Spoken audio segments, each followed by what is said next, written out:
All right. Let's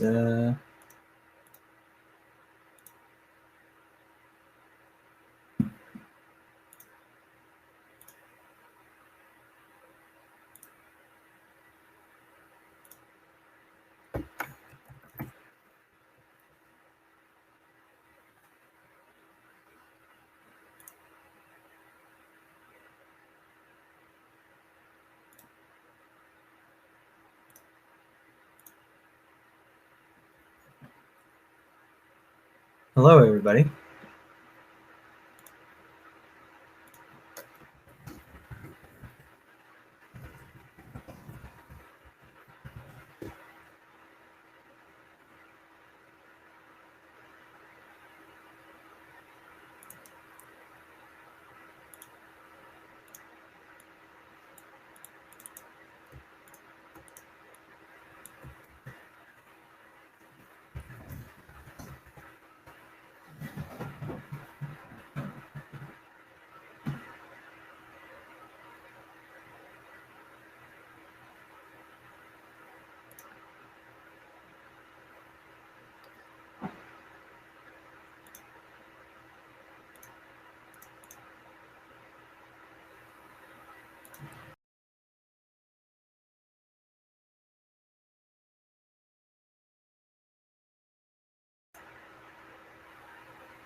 All right. Let's see if we can get this party started. Welcome, Steve from Company from England. Awesome. Welcome, Jill. Can somebody type in the chat if you can hear me?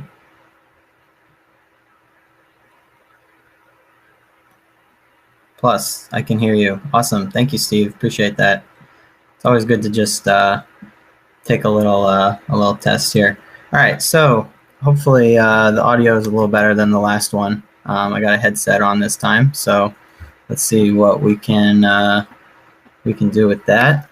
And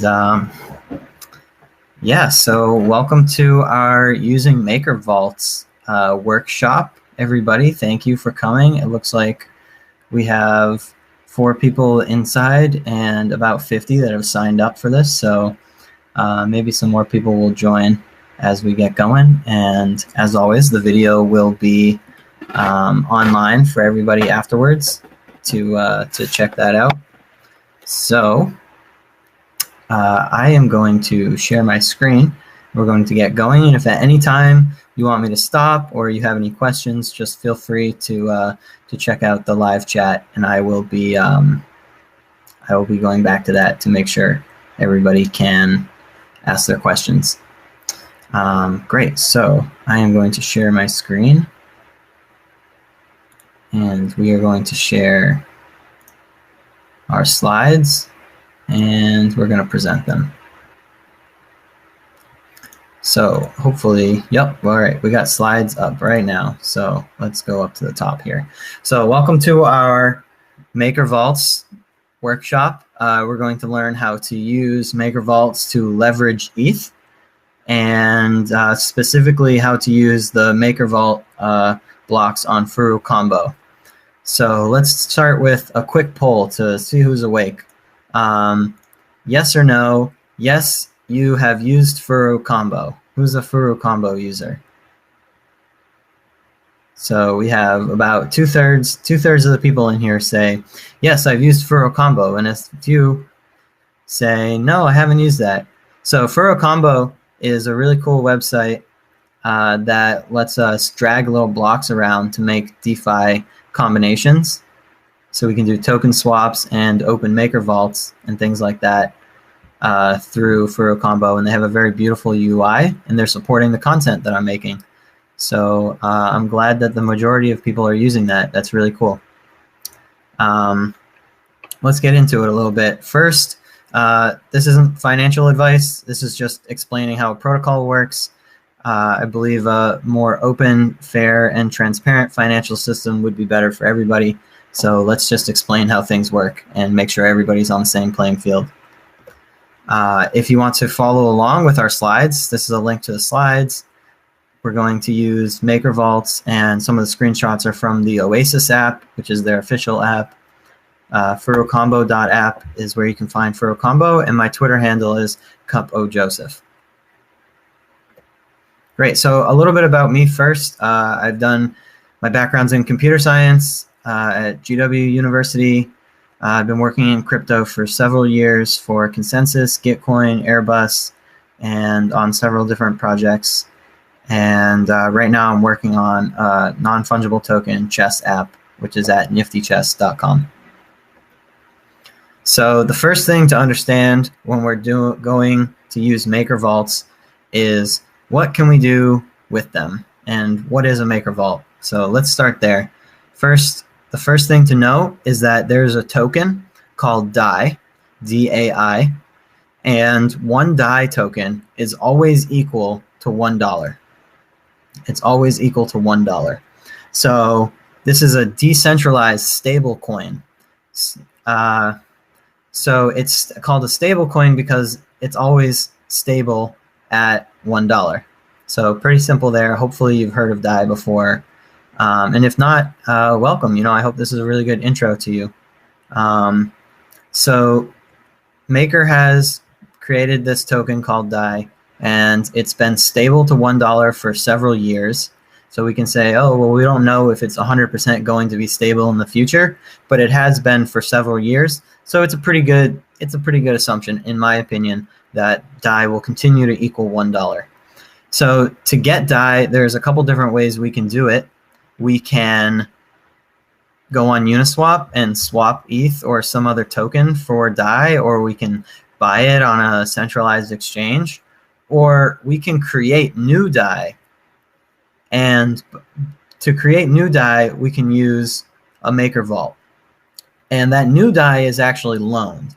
So at any time, anybody can open up a new Maker Vault and put assets inside of it, lock those assets inside of the vault, and be loaned a certain amount of DAI.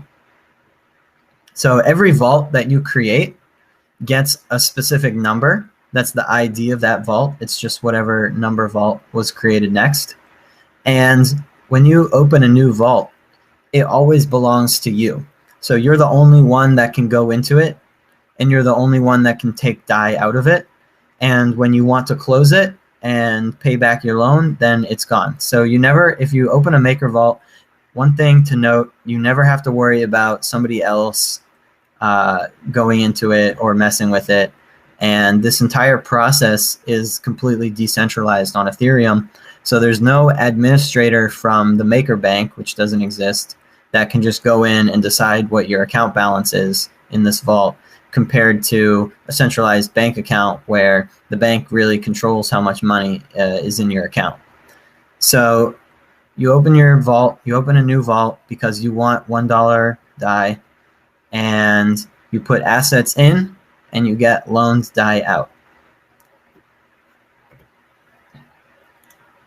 So it goes the other way too.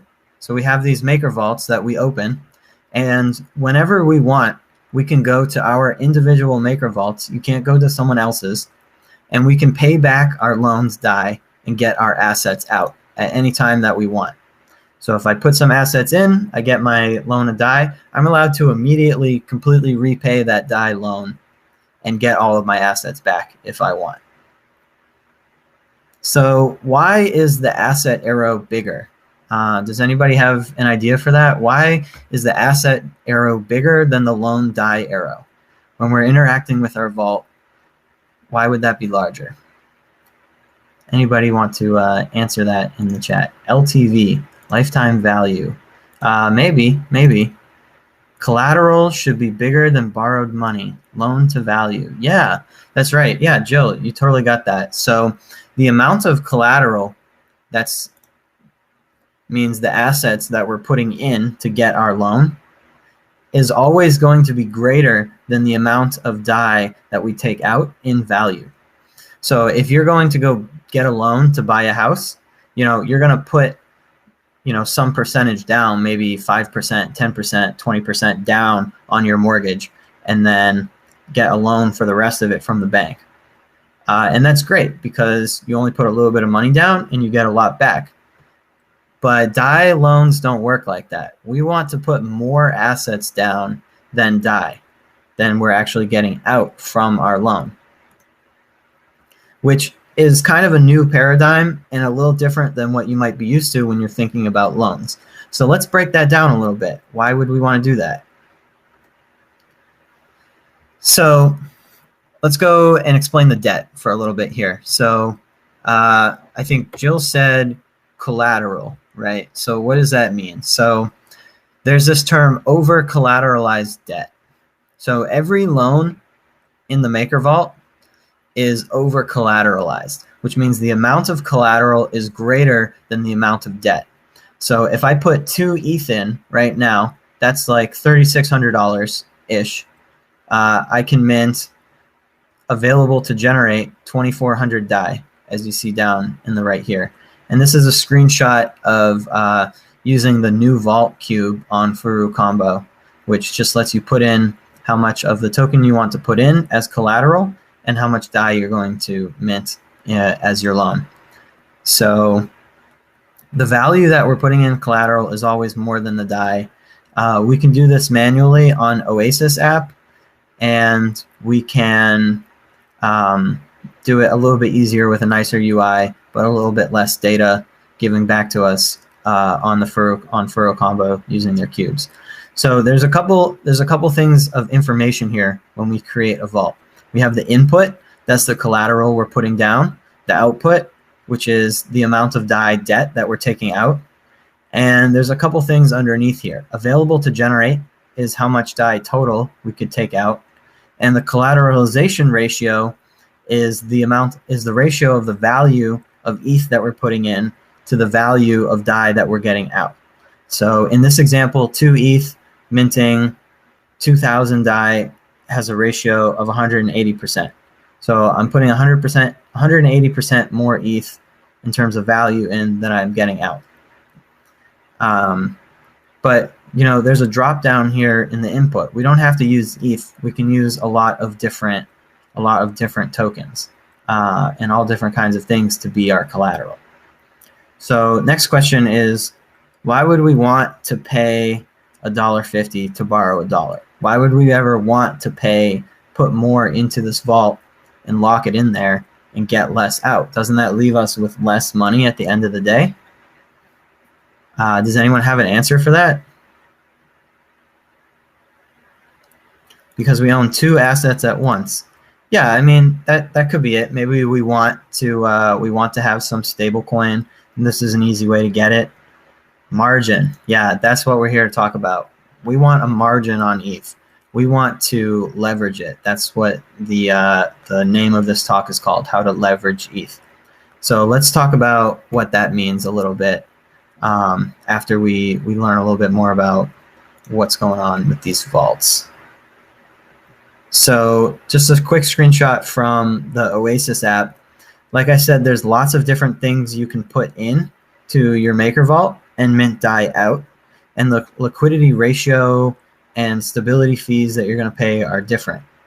So in my previous example, we're using ETH to DAI, and the stability fee is 3.5%. So we're paying a little fee, just a very small amount on that loan.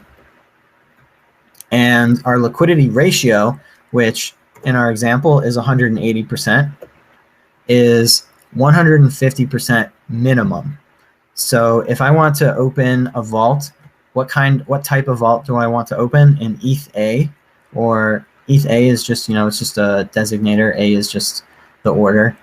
I can do a high liquidity ratio of 150% and a low fee, or I can do a slightly higher fee with a slightly lower liquidity ratio. And that's up to me. And there's dozens of other assets that we can use to open our vaults. And I encourage you to go to Oasis app and check those out. So lots of different kinds and lots of different ways to get our DAI loans. So we just saw that there's 150% minimum liquidity ratio for minting DAI with putting ETH into our Maker Vault. So what is wrong with this plan? If we say, hey, I'm going to put $1,500 worth of ETH in, and I'm going to mint 1,000 worth of DAI, or I'm going to put right now 5 ETH in and take out 6,000 DAI, which you see is pretty much the max amount that I'm allowed to generate, and gives me a collateralization ratio of 150% because I'm taking out 100% DAI and I've collateralized 150% ETH. So what happens here? Why is this a bad plan?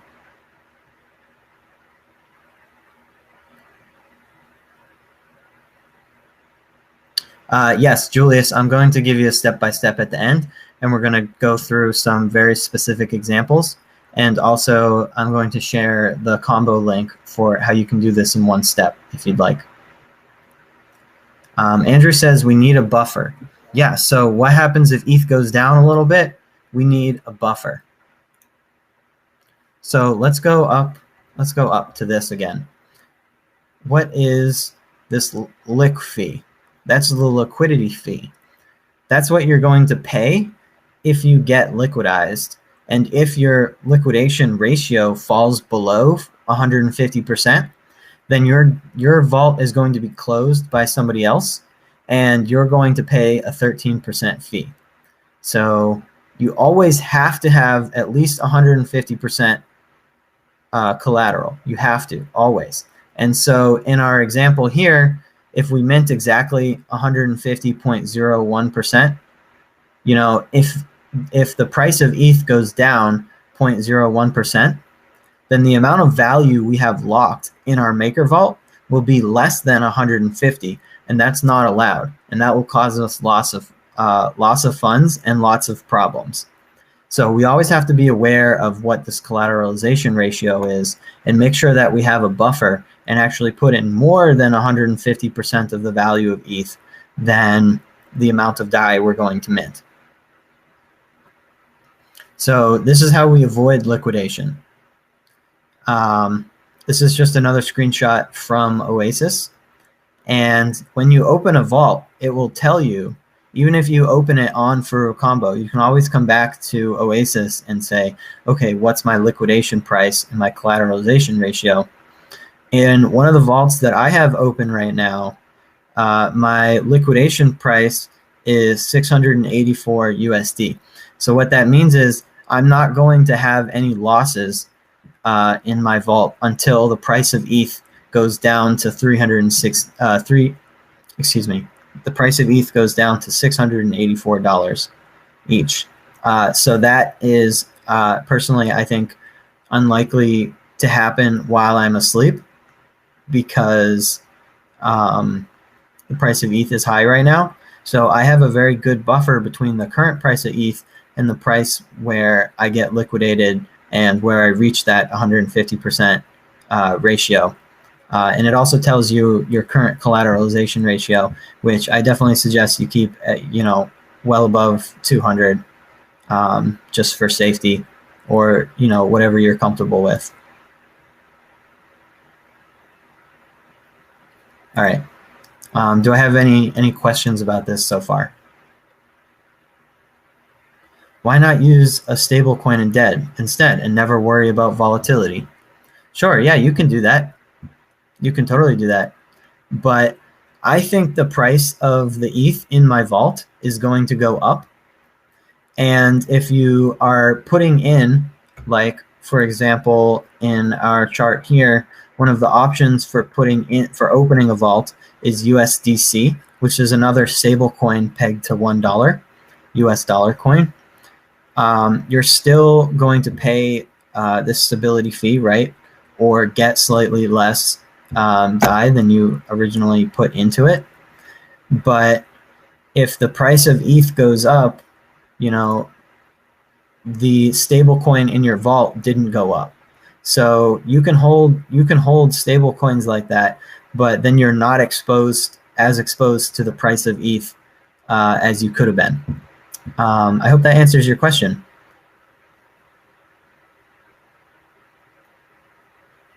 All right, let's move on here. So leverage. What is leverage? Leverage is when I think something is going to go up, so I want more of it, right? And if something goes up some percentage, if ETH goes up 10%, I want my portfolio to go up more than 10%.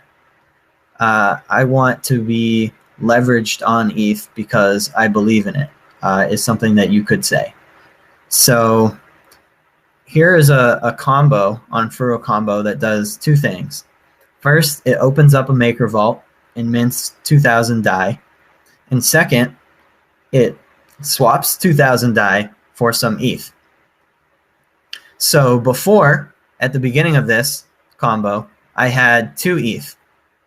And now I have 2 ETH in a maker vault, and I have 1.1 ETH in my wallet.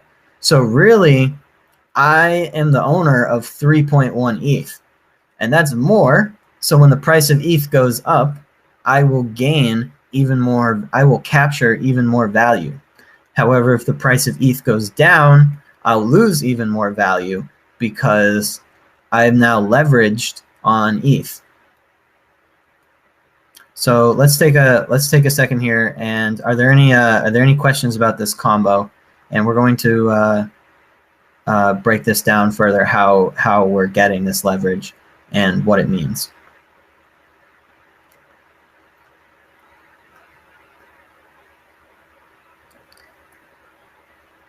Right, now we have 3.1. Yeah.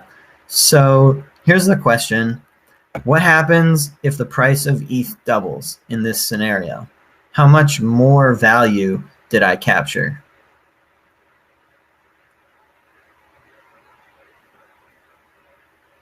More than I would have if I was just holding 2 ETH, right? Let's break down the math for that a little bit. So let's say we have this example. So I think that this is what a user was asking for earlier. Also, we just got a question from Jill. Does the vault have an expiry date time? So does the vault expire? No, maker vaults don't expire. That's a great question. But you will continue to keep paying fees on it forever. So remember, the stability fee is like 2.5%, or we can even go look at what it varies by asset. Let's go back and look at that. Excuse me. It was 3.5% stability fee. So you can keep your vault open forever, indefinitely, but you'll always be paying the 3.5% fee, and you'll always have to keep watching and making sure that your liquidity ratio stays above 150% in our example. But that's a great question. So let's break down the math for this example a little bit. The fee is I believe it's in APY. It's not daily. So ETH costs $1,000. So if I have 5 ETH, that's worth $5,000, and this is just theoretical, because ETH is currently at about $1,800. So if I lock $5,000 worth of ETH in a vault, I'm not going to mint the full amount that I can. I'm going to mint 3,000 DAI.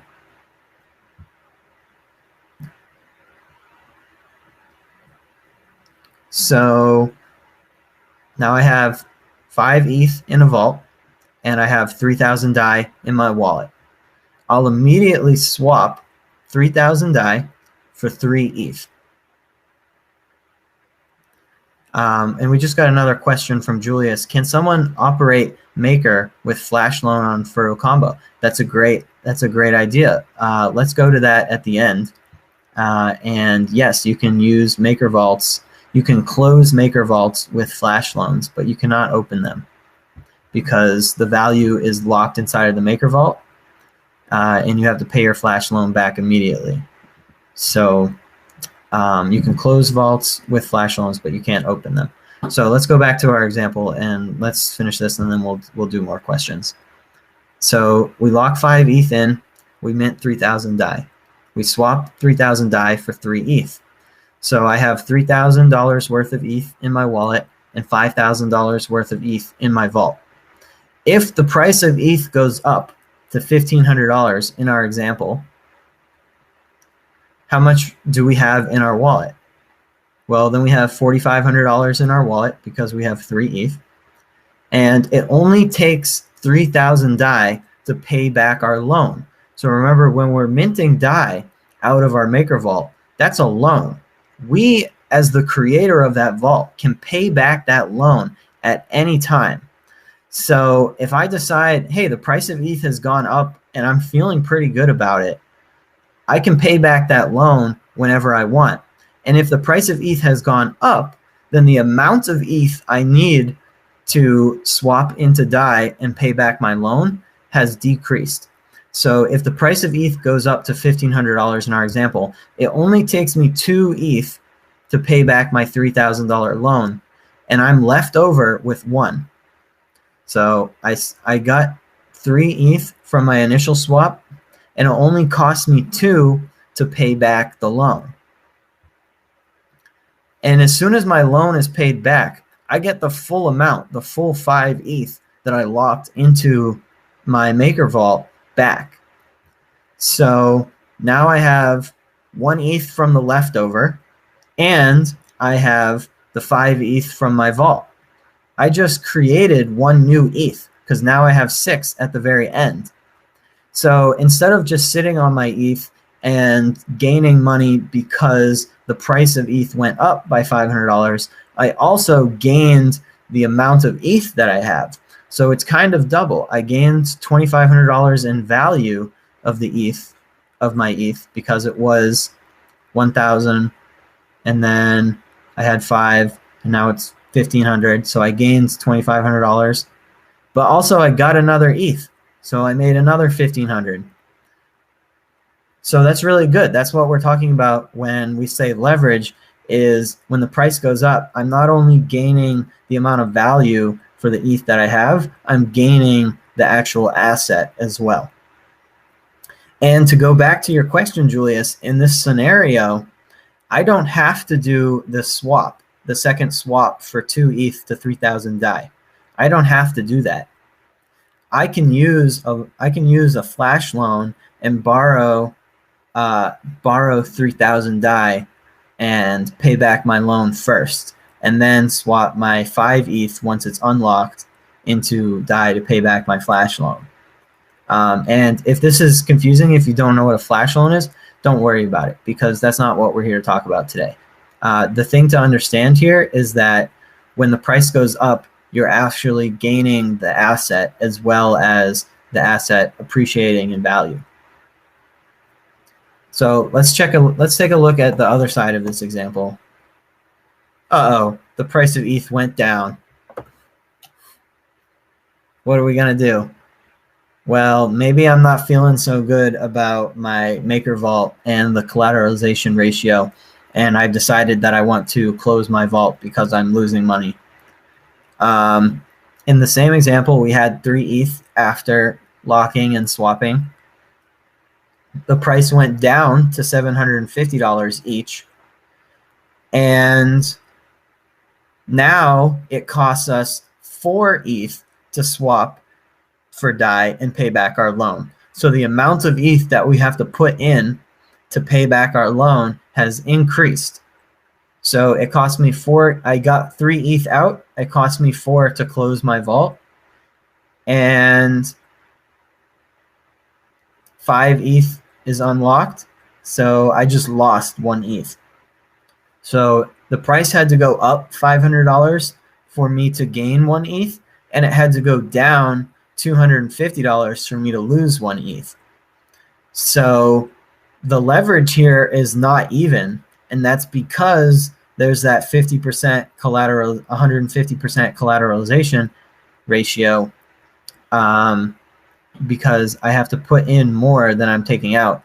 So that's always something to keep in mind here, is that, you know, the price has to go up more for me to get 1 ETH than it does for me to lose 1 ETH going down. So yeah, there's more risk when you collateralize something by a lot. So it's much more risky. But if you have any particular asset that you really believe in, and you really think is going to appreciate in value over the long term, then this is a good way to create more of that asset as the price goes up. But always, keep in mind, it's very easy to lose money when you're leveraged out like this, but it can also be very good, in our first example. So that's our breakdown example. Should we go back to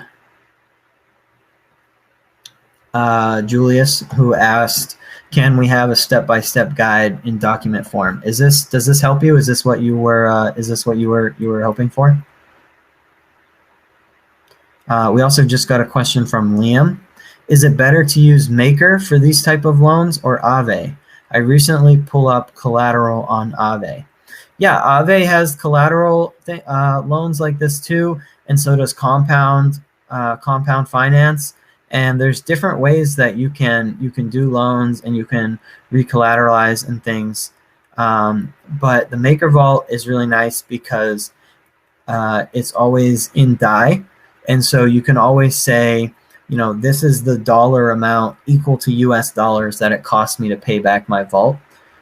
So I prefer to do that. I don't use I use Aave for flash loans, but I don't use Aave for collateral personally.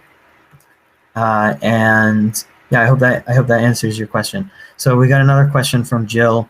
Does Maker Vault need lots of transaction fees? Yes, it's generally pretty expensive, given the current price of gas, which I'm hoping comes down soon after Ethereum chain upgrades soon. But yes, it can be a few $100s even to open a Maker Vault, but that's worth it if you think that this is going to happen. If you think the price is going to go up $500, then paying a $500 fee to get 1 more ETH, that's a pretty good deal. But that does come with more risk as well. Gas is pretty cheap this morning, so maybe today's the day to do that. And yeah, I think that's pretty much it for this workshop. I hope that helps you get started. Thank you to FuruCombo for their beautiful UI and supporting our content. And if you want to try out this this combo, you can just go here, which probably don't type that in, but go. I've posted a link to our slides in the chat, so if you want to check that out, you can go down and grab that. And what we're really doing here is saying, hey, let's leverage our ETH by this amount. And at the end of this transaction, you have 5 ETH locked, and you also have about 2.5 ETH in your wallet. So, you know, you're almost 50% leveraged on ETH. So, yeah, I hope that is really successful. And I'm going to end it here, but I'm going to hang out in the comments here if you guys have more questions. So thank you.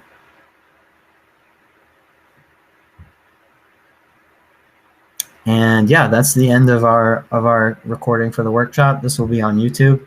And feel free to ask some more questions here in the chat. I'm going to stay on for a little while. So thanks for the presentation, Andrew says. Will you be running other sessions around flash loans? Yeah, let's do a flash loans one. Is that what I should do next? Let's take a poll. Should the next workshop be on flash loans?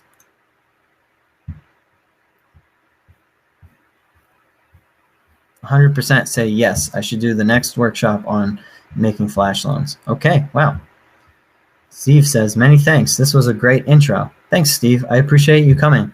I really appreciate everybody who comes to my workshops because it's really nice to be able to explain and share knowledge, and it forces me to go out and learn things and cement my understanding as well. So thanks for being a part of it, Steve. Is there vault liquidation strategy? I heard something about it, Jill asks. Yes, so I didn't want to get into it because this is supposed to be for beginners and you don't really need to worry about it if you're just trying to leverage ETH. But there's a certain person who has a role who can come along, and let's go back up to the slide with the ratios. Here we go. So what happens, basically, Jill, you're asking, is when the liquidity ratio falls below 15%, who is there to actually liquidate your vault? So at the beginning, I said nobody can interact with your vault, only you can, and you get a particular number for your vault when you create it, when you open it. That's only partially true, because if you fall below the minimum liquidity ratio, somebody who has special permission can come along and say, uh-oh, this is not good for the whole DAI ecosystem for you to be under collateralized, under 150% ratio. So they will come along, they will pay back your loan for you, and they will pay back the loan for you, take your ETH out for you, and it will cost you 13%. They will take 13% liquidity fee out of your original ETH. So that's bad. You don't want that to happen. So you definitely want to create a buffer. So is there a vault liquidation strategy? Yeah, you can scan the maker vaults and say, okay, is there one that's under collateralized? How much in gas does it cost me to liquidate it? And what fee do I get from liquidating it? And then decide if it's worth it to liquidate that vault. And a lot of times it's not. And the ones that are, you're going to have 1 million DAI to pay back that loan a lot of times, or something ridiculous. So it's not a very accessible strategy for a lot of people. I hope that answers your question, Jill. Thank you for asking. Yeah, so if that is the last question, then I am going to end this workshop. Thank you for coming, and there'll be one on flash loans, I guess, next, coming very soon. So keep your eyes open for that. Thank you.